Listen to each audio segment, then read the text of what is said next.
Healthy men have radiant, good-looking wives, while narcissistic men have haggard ones. Wait a minute before you get triggered. Why did I say that? Because peace nourishes beauty and chaos drains it. That's it. A woman's face is not just about genetics or skincare. It's a reflection of the emotional climate she lives in.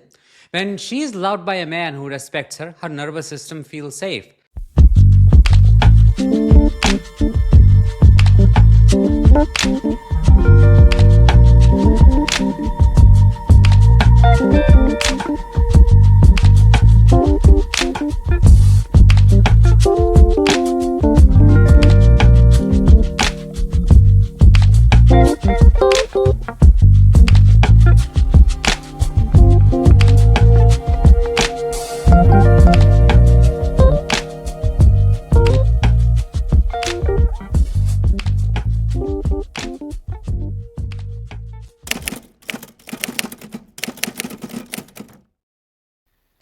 Hey guys, I hope you're all doing well and that you had a great week. To all of my house guests, as you can see, I'm not in front of the camera today, and that's because I'm not in my usual location. However, that does not stop you from grabbing yourselves a drink and making yourselves comfortable. If you're passing by and you'd like to become a house guest, don't forget to hit subscribe and activate all of your notifications. I'm Chez, this is Chez M0i. Welcome to my place.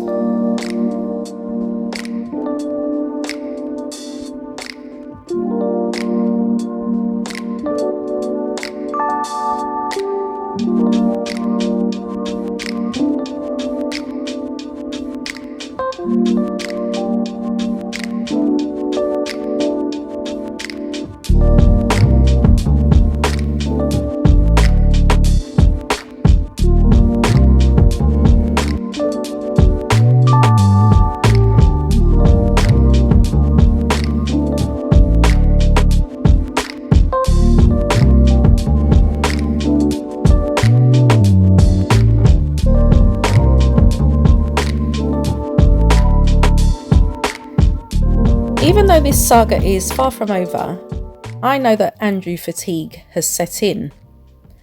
Now, I have no shame in saying that I am not and never have professed to be a royal expert, which is why you'll hear me say that you guys know more than I do.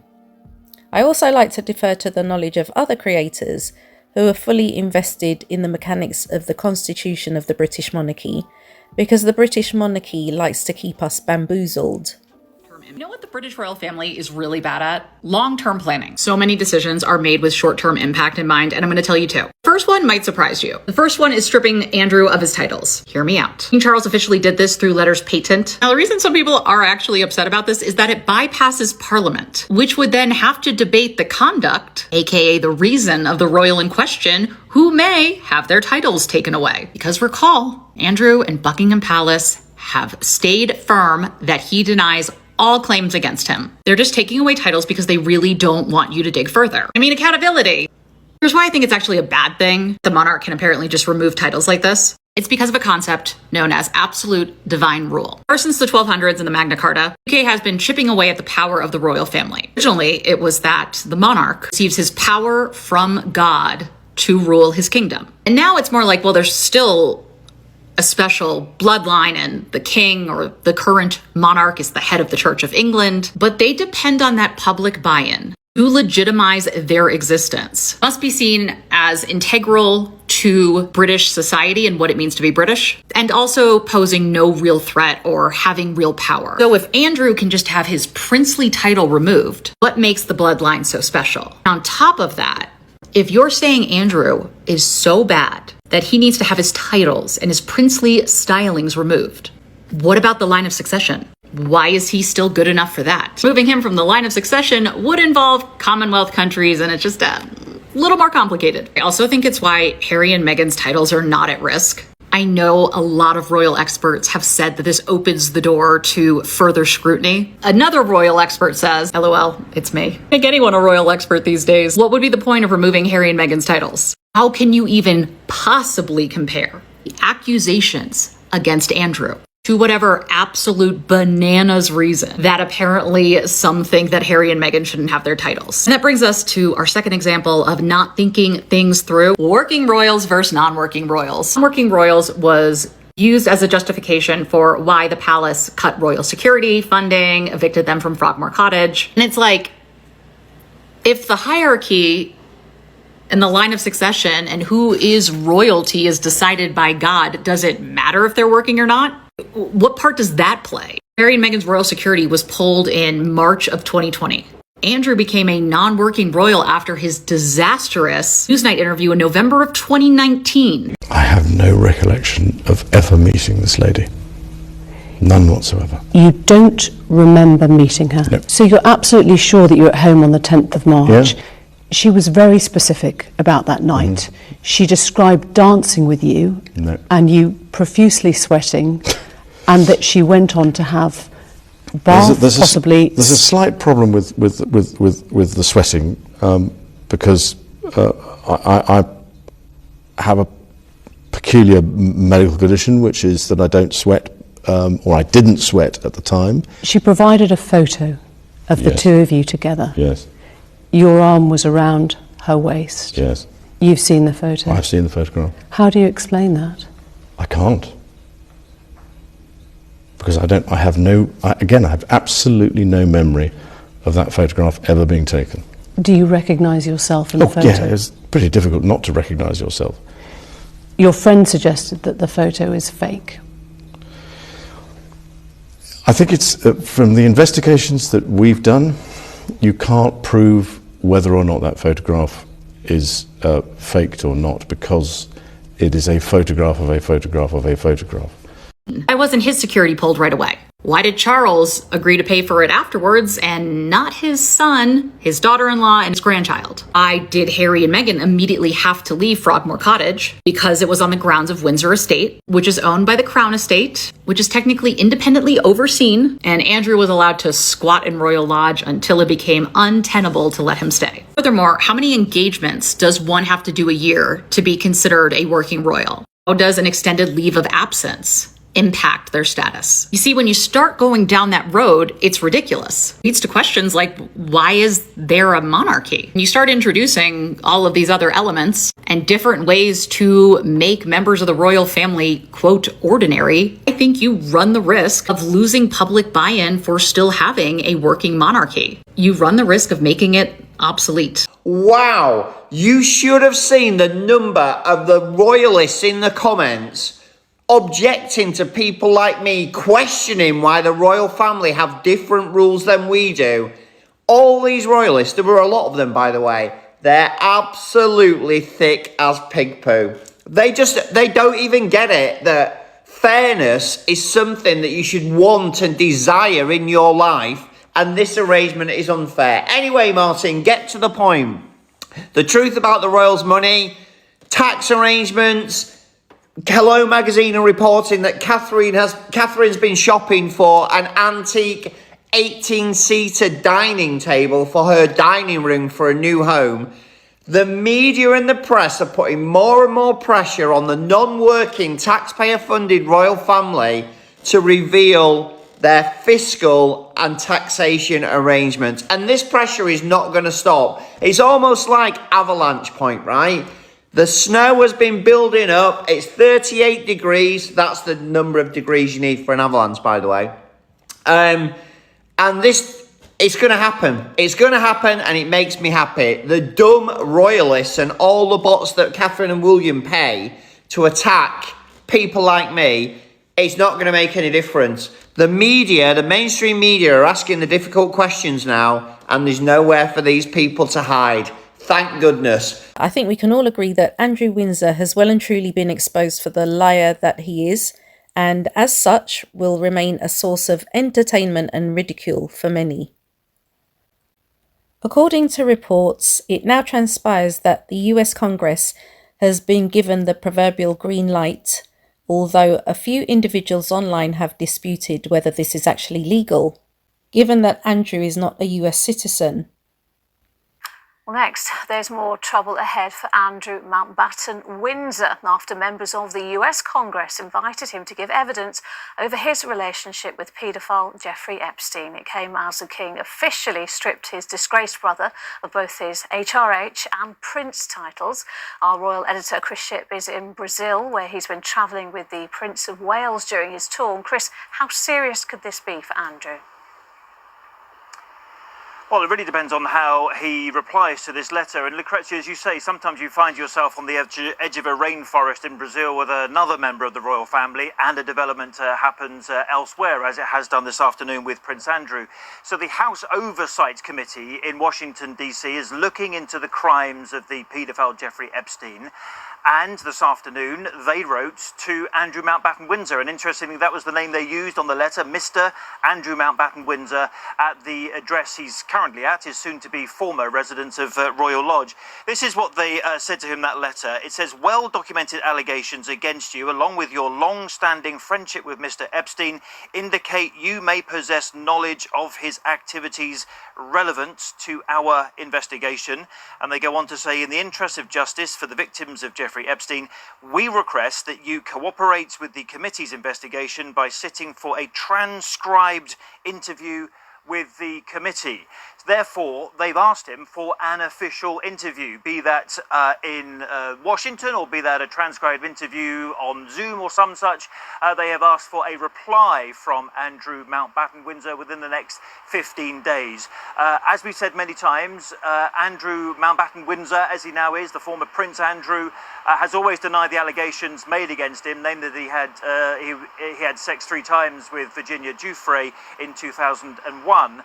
But this is part of the reason why the Buckingham Palace wanted this whole issue dealt with before this trip that Prince William is doing to Brazil got underway, because when these things happen, it does end up following the royal family wherever they go in the world. All right, Chris, in Brazil there, thank you. Now, some of you had reservations about me stating last week that William may have had something to do with the sudden change in Andrew's status. However, if you observe William's patterns, you know that this man hates being overshadowed in what is laughingly referred to as his work. And he definitely wanted all eyes to be on him this week. And finally, Prince William's visit to the Christ the Redeemer statue in Rio today was an opportunity for a quietly heartfelt tribute to his late mother Diana. But it also marked the start of the big day for his Earthshot Prize ceremony. Our royal editor Chris Shipp is on the green carpet for us tonight. Chris. Yes, Gamal, they don't have red carpets at Earthshot. As you can see, it's always green. And when Prince William arrives here in a couple of hours' time, he will do so with his Earthshot finalists, 5 of whom will receive £1 million each to expand their environmental projects. Also coming, the Prime Minister, Sir Keir Starmer, Kylie Minogue, Shawn Mendes. But before all of this, there was a place where everyone in Rio just has to go. Rio's iconic landmark does not shut its gates to the public very often, but today Christ the Redeemer did exactly that. It was so Prince William could host the 15 finalists of his Earthshot Prize. As meeting locations go, 2,300 feet above Rio is hard to beat. This morning, clouds were still hugging the peaks of the mountains which surround this city. It was William's first time here, but he was reminded that his mother had been to this very spot. In 1991, Princess Diana was photographed in front of the statue on a visit to Brazil. Standing on those same steps, perhaps her son had a thought or two about that time more than 34 years ago. There is a lot to take in from up here. When you're this close and with so few people, it's easy to see why this is one of the great wonders of the world, and the outstretched arms of the statue represent hope. But as William moves on from here in Rio to the UN Climate Change Summit tomorrow, he knows world leaders there need more than just hope. For my children particularly, knowing that the planet's going to be in a healthier, better state because of the brilliant people in this room is something that I love to tell them, when they go to bed. One of those brilliant people, the Earthshot finalists, spoke to us a couple of days ago. This represents what comes out of a washing machine every single month. The filter stops microplastics flowing into our oceans, and the British designer hopes Earthshot will help him get more filters into more washing machines. And today, William put his money where his mouth is. he's very engaged with what we do. He's thinking about how he can help us, and he said about he'd love to buy a filter off us full price and install it in Kensington Palace. No friends and family discount? We would do it, but I think he really wants to support us. One extra filter won't change very much, but millions of them might, which is kind of what William's Earthshot scheme is all about. Chris Ship, ITV News at Christ the Redeemer. I noticed that Harry's concurrent trip to Canada was barely mentioned in UK broadcast media, which makes me think that, just like print media, the channel ITV, which ironically stands for Independent Television, is not so independent after all. Would it be unreasonable to suggest that perhaps William has made certain demands when it comes to who should receive the most coverage? This article is from Hello Magazine, published on the 6th of November 2025, and the headline reads, "The Truth Behind Prince William and Prince Harry's Awkward Engagements Clash." The Prince of Wales is in Brazil while his estranged brother, the Duke of Sussex, is carrying out engagements in Canada. The royal spotlight has been firmly focused on the Prince of Wales this week, with William's eco-adventure in Brazil making headlines. From Hello's World exclusive, where the Prince reiterated that everything he does is for his children's future. As a father, I think constantly about the world my children will inherit. I want them to grow up surrounded by nature, opportunity, and a sense of hope about the future. To his glitzy Earthshot Prize Awards on Wednesday evening, when Kylie Minogue and Shawn Mendes took to the stage, William mania has rippled across Brazil and further afield. But interestingly, on the day that the future king touched down in Rio de Janeiro for his much anticipated trip, his estranged brother Prince Harry dropped his own big travel plans. The Duke of Sussex's spokesperson announced that Harry would be travelling to Canada to commemorate the annual period of Remembrance Tide. As a former military man who served 2 tours in Afghanistan and described his 10 years in the army as the happiest times in my life, Harry always marks the period around Remembrance Day, whether in public or private. In 2020, he and his wife Meghan Sussex privately laid a wreath at the Los Angeles National Cemetery. Official photos were later released.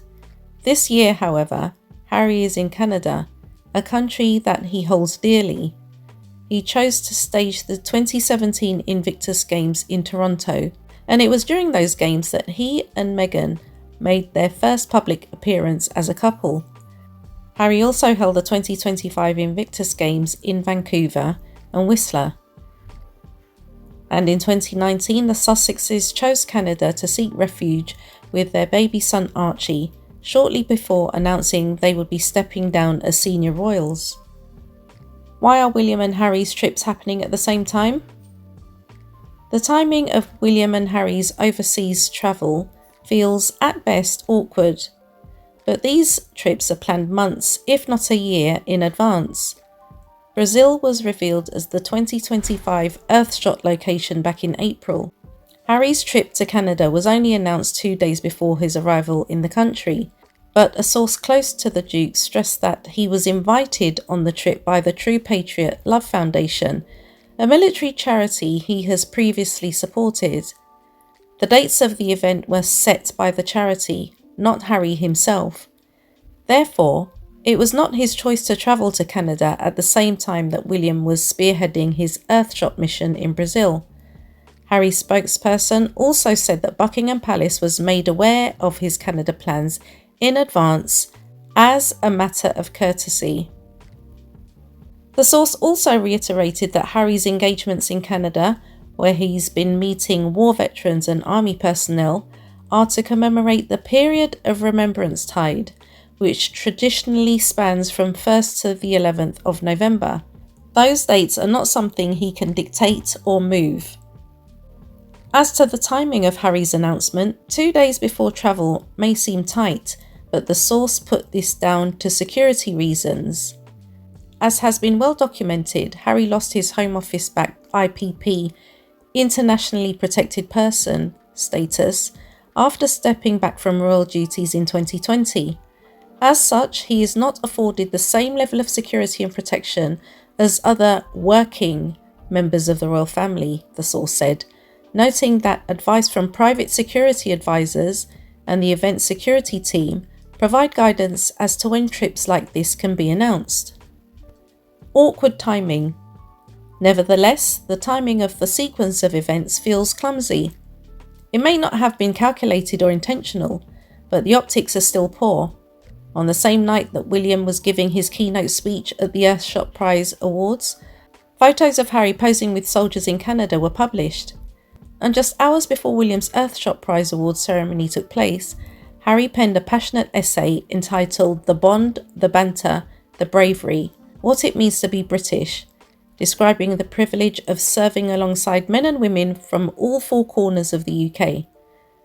To add to the optics, a report also surfaced that same night that Meghan is making a glamorous return to Hollywood and is filming scenes for a blockbuster starring Lily Collins, Brie Larson, Jack Quaid and Henry Golding. The clash in timing is something that the royal family has always tried to avoid among its own working members. A case in point is Andrew Mountbatten-Windsor's loss of royal styles, title, honours and home. The statement from Buckingham Palace was released last week, a few days before William's trip to Brazil and his attendance at the COP30 summit, in the hope that the Andrew saga would simmer and not overshadow William's eco-mission. No doubt that more Andrew headlines will reappear in the coming weeks, especially as he prepares to move out of his Windsor Mansion Royal Lodge, but it's fair to say that this week's royal news cycle has been more focused on Earthshot. As an unwritten rule, the king and his family also avoid carrying out big royal tours or state visits simultaneously, so as not to overshadow each other. Clashes in the past. William and Harry's apparent clash this week is not the first time such an incident has happened, or that royal watchers have clocked it. In September 2024, Princess Kate shared a heartwarming family video announcing that her chemotherapy course had finished and that she was looking forward to returning to royal duties. The footage showed William and Kate cuddling, the family enjoying the outdoors and walking through the woods. She described the past 9 months as incredibly tough for us as a family, and the cancer journey as complex, scary and unpredictable for everyone. But just hours after the video was released, Netflix gave an update about Prince Harry's show Polo and confirmed its streaming date. In a similar vein, in December 2022, William and Kate were kicking off their official visit to the US. As they touched down, the trailer for Harry and Meghan, a revelatory 6-part Netflix documentary, dropped at the same time. In March 2024, Meghan announced the launch of her website and lifestyle brand, American Riviera Orchard, now renamed As Ever. The brand was announced via a series of Instagram posts that also featured its logo. It happened just as her brother-in-law, Prince William, was due to speak at the Diana Awards, named after and held in honour of his late mother, Princess Diana. At the same time, royal commentator Richard Fitzwilliams told The Sun there was nothing accidental about the timing. The announcement of the new brand is totally consistent with the timing of all the Sussex's announcements, he said. And back in 2023, Harry officially released his bombshell memoir Spare on 10th of January, the day after his sister-in-law Kate's birthday. In the lead-up, he took part in sit-down interviews, including with ITV's Tom Bradby and CBS anchor Anderson Cooper. Some of the revelations that came out of the book were fairly disparaging to his sister-in-law, including that Kate had made Meghan cry over her bridesmaids' dresses. In the absence of Harry's coverage in mainstream media, social media, including prompt updates on Sussex.com, did more than enough to keep us informed. Here's a personal statement from Harry, published on Sussex.com to commemorate Remembrance Day, which is the day this video uploads. It's entitled The Bond, the Banter, the Bravery, What It Means to be British. Every November, the world for a moment grows quieter. We pause together to remember. Remembrance has never been about glorifying war. It's about recognising its cost, the lives changed forever and the lessons paid for, through unimaginable sacrifice. It's also about honouring those who, knowing that cost, still choose to serve. Earlier this year, I was invited to Ukraine to spend time with friends at the Superhuman Centre, men and women rebuilding their lives after devastating injuries. In every face, both military and civilian, I saw resilience and a fierce determination not to be defined by what had been taken from them. They reminded me that bravery is not the absence of fear, but the triumph of purpose over it. There is a similar stoic spirit of self-deprecation and humour in Ukrainians that I recognise more than any other in us Brits. Though currently I may live in the United States, Britain is, and always will be, the country I proudly served and fought for.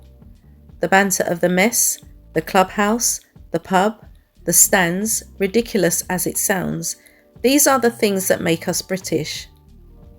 I make no apology for it. I love it. That same spirit lives in every member of our armed forces and the families who serve beside them. You need only spend a few hours at the Invictus Games to feel it. There, you see courage reborn, camaraderie restored, and proof that service doesn't end when the uniform comes off. In my capacity as their global ambassador, this week I wrote to families from Scotty's Little Soldiers, the UK charity supporting children of Britain's fallen heroes. Every year I'm moved by their strength. Sons and daughters who wear yellow and black scarves in honour of their parents, many of them marching proudly at the cenotaph this weekend. They don't march with bitterness, but with love and pride. They carry forward their parents' legacy of service, even as their own hearts bear the cost of it. Because when one person serves, the whole family serves. And when one falls, the whole community feels that loss. Remembrance, then, is not simply a minute's silence. It's a call to collective responsibility, not through sympathy, but through admiration and respect.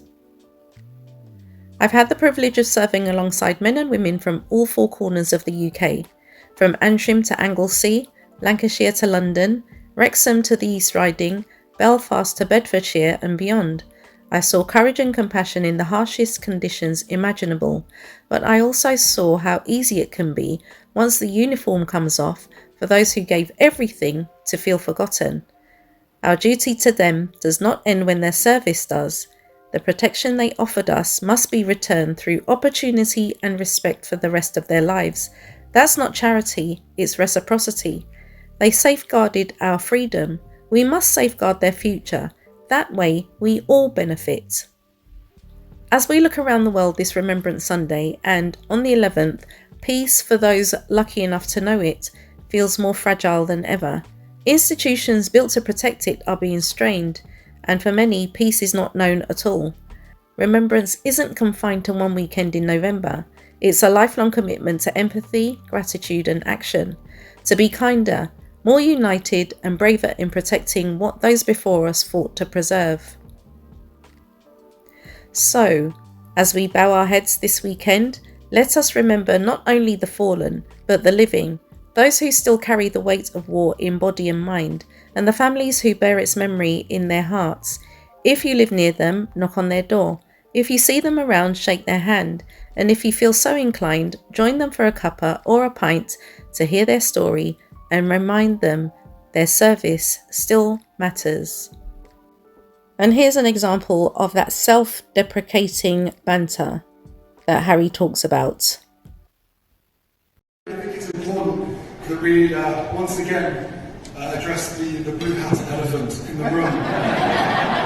What was the elephant in the room? But now, well, I was going to do this in French, but let's just do it in English. I am truly sorry for wearing a Dodgers hat.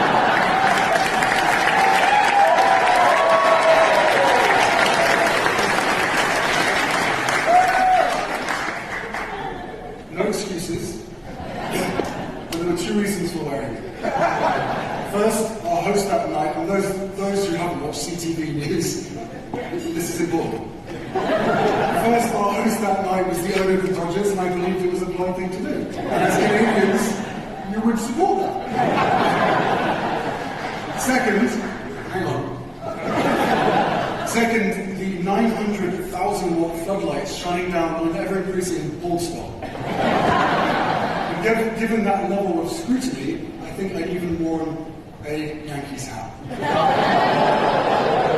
Okay, maybe not a Yankees hat, but you get the dynamic, right? As for my wife, well, she lived in Toronto for years and has deep affection for this city. So much so that many people around the world still believe that she is, in fact, Canadian. So I think hopefully you can forgive her, as a native Californian, for her Dodgers loyalty, even if just for one evening. But truthfully, and jokes aside, this city always meant a great deal to me. You provided me a wife.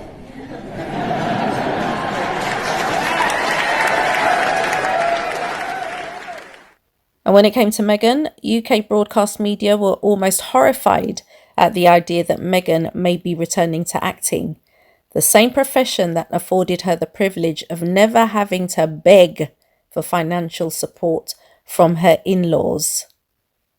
The same profession that meant she was totally unaffected when Charles decided he wasn't going to financially support her.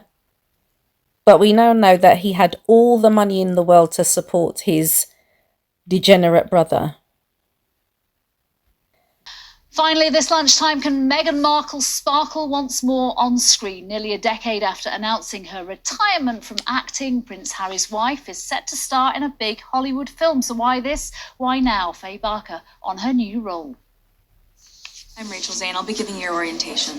Before she was a Duchess, she was Rachel Zane in Suits for 7 seasons of the American TV drama. Take notes, I'm not going to repeat myself. But when Harry met Meghan, she abandoned acting for a different kind of spotlight, a fairy tale wedding that meandered to a royal exit. Flower sprinkles. But her own Netflix with Love series back in LA seems to have prompted a return of the acting bug. Do you ever miss acting? Sometimes. Sometimes, but you know what? Actually, having a large team, being back on set with Love Meghan was great because I realized how much I had missed my crew. I love being around a crew. Yeah, it must be hard to let that go. Yeah. A lot of apple So butter. 8 years after letting that go, it's rumoured she's playing herself in a small role in upcoming Amazon MGM film Close Personal Friends. The cast includes Lily Collins, who recently shared this snap with co-stars Henry Golding, Brie Larson and Jack Quaid. We've seen a dizzying array of different directions that the Duchess of Sussex has pursued since she moved to America. First of all, she and Harry were going to be film producers and directors. She had American Riviera Orchard, that then changed to As Ever. She did her show with Love Meghan. Then she was a female founder. Then she was a female entrepreneur. Now she's gone back to acting. Will the real Meghan Markle please stand up? The online movie database has already got Meghan in the cast list for the film, but as yet, no official confirmation. But what there is plenty of hype. You have no idea what you passed on. Faye Barker, ITV News. Aside from their commercial projects, when we spotlight Harry and Meghan's global philanthropic service, the very idea that the Sussexes should synchronise their schedules with Buckingham and Kensington palaces is an obligation that Harry and Meghan do not need to meet. They are not participating in philanthropic public engagements as representatives of the British royal family. They are participating in philanthropic public engagements as representatives of their Archewell Foundation. But let's just say, hypothetically, that the Sussexes obliged. Who is to say that their plans wouldn't be leaked to the British media, wherein lies the real security risk, which is what happened when an Australian outlet revealed Harry's location in Afghanistan, forcing him to return to the UK. Quite frankly, I wouldn't be surprised if Harry felt a sense of relief not having the British media focus on him this week and ask why Meghan wasn't accompanying him. If they did that, they'd have to ask why Kate didn't accompany William to Brazil, which begs the question, does Kate actually support her husband's interests? If not, there may be a fundamentally valid reason, especially when you consider the unfounded speculation that Meghan has undergone some kind of cosmetic procedure simply because she looks refreshed and glowing. Healthy men have radiant, good-looking wives, while narcissistic men have haggard ones. Wait a minute before you get triggered. Why did I say that? Because peace nourishes beauty and chaos drains it. That's it. A woman's face is not just about genetics or skincare. It's a reflection of the emotional climate she lives in. When she's loved by a man who respects her, her nervous system feels safe. Her body releases oxytocin instead of cortisol, for example. Her eyes soften, skin glows, and her spirit feels free to express itself. But when she's with a narcissist, her body's in a survival mode every day. Her smile fades, posture shrinks, hormones go haywire. You can literally see the emotional damage in her face, dark circles, I'm talking about dull skin and lifeless eyes.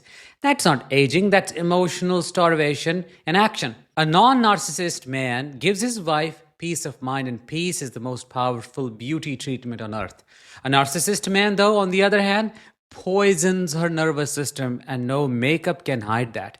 You can always tell when a woman is loved right, she just looks alive. There is something effortless about her glow, the way she smiles and the calm in her eyes. But when a woman spends years with a narcissist, that light slowly fades. She starts to look tired even when she has rested. Her laughter feels forced and energy feels heavy. It is about how drained she feels inside. Peace shows, and so does pain. The plain truth is that Harry and Meghan do not require the UK media's attention for their trips to be successful. The success of their international engagements is not measured by staged photo opportunities or fake nostalgia. Their success is measured by the vast number of lives that Harry and Meghan positively impact across the globe, because as they clearly stated almost 6 years ago, service is universal.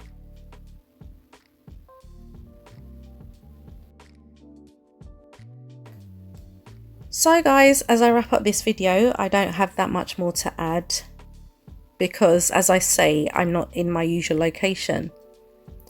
But just going back to that clip you just watched, in no way am I making the suggestion that William is a narcissist. I'm not qualified to make that determination. However, does it really take a genius to see what's in front of our eyes? You see the difference between Kate and Meghan. And the fact that there is speculation that Meghan has undergone some cosmetic procedure simply because she looks well rested, refreshed, and free of stress. They can only put it down to, oh no, she's had something done. Let's just say she did have something done. So what? It's not at the taxpayer's expense. It would be at her expense. Just like what she wears is at her expense. Unlike the leftovers, who have no reservations about spending our money on things like an 18-seater dining table for their new home. 18-seater. An antique at that. Why is that necessary? Why are our taxpayer pounds going to be used to fund that? And where are these 18 people coming from? Where are they coming from, please? And now they're talking about Meghan going back to acting. Emily Andrews is the voice you heard in that ITV news clip when she said, will the real Meghan please stand up? Cheeky woman. First of all, I recall I did a video a few months ago where Giles Brandreth, who is close to the royal family, relayed an account of Queen Elizabeth speaking to Meghan when she joined the family and encouraged her to go back to her profession of acting. And Meghan said she didn't want to because she was fully committed to her new role. Now, if Queen Elizabeth didn't have a problem, why does everyone else have a problem? We all know why. We know very well why. And for this woman to say, will the real Meghan please stand up, implies that everything that Meghan does is akin to throwing mud to see what sticks. That's not the case, because whatever Meghan's done, there's been a positive outcome, regardless of what these media types would have you believe.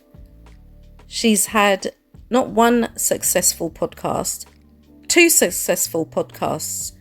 Both of them have won awards.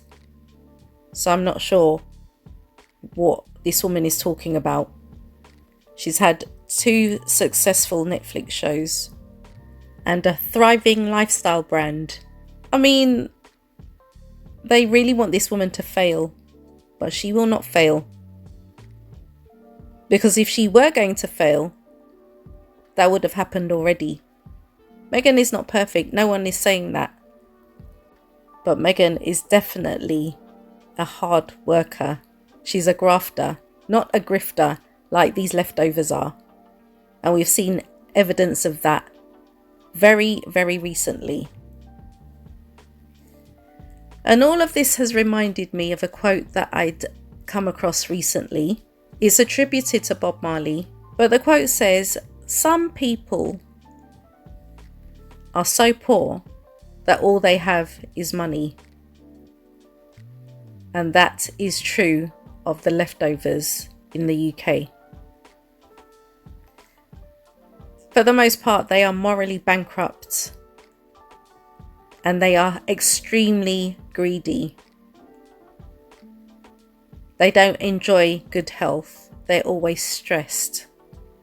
So no wonder they have an aversion to Harry and Meghan, who love hard work. And because they love hard work, they earn their rest. Never at the taxpayer's expense. So guys, I'm going to end it here. If your thoughts were provoked in any way, don't forget to give this video a thumbs up. And if you haven't yet become a house guest, don't forget to hit subscribe and activate all of your notifications. And just a reminder that if you want access to exclusive bonus content, there is a playlist entitled Special House Guests. To become a special house guest, just hit the join button and follow the instructions from there. I want to take this opportunity to thank you all so much for watching.